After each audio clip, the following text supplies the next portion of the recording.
Ukraine announced martial law last month after Russian coast guards fired at and seized 3 Ukrainian ships and their crews.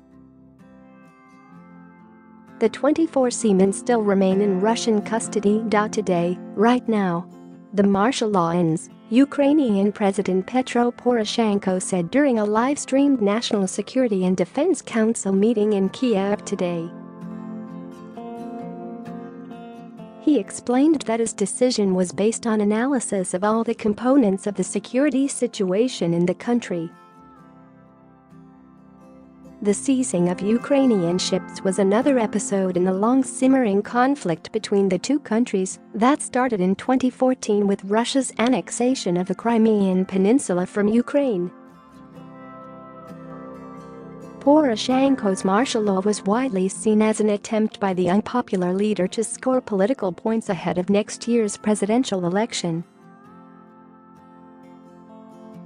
Share this article. Poroshenko told the cabinet on Wednesday that Ukraine had boosted its defenses during the 30 days of martial law, which was imposed in 10 regions that adjoin either Russia's borders or areas controlled by Moscow-backed separatists, as well as along the coast of the Sea of Azov and the Black Sea. Ukrainian armed forces were put on full combat readiness and replenished at the expense of the first-stage reserves.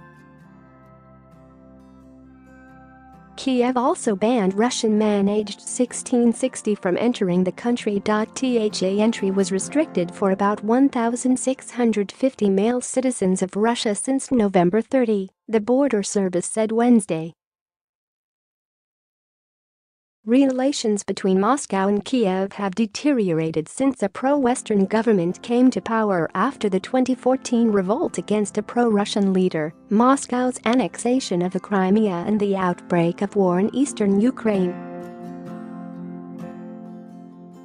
The conflict pitting pro-Russian separatists against Ukrainian government forces is estimated to have claimed more than 10,000 lives.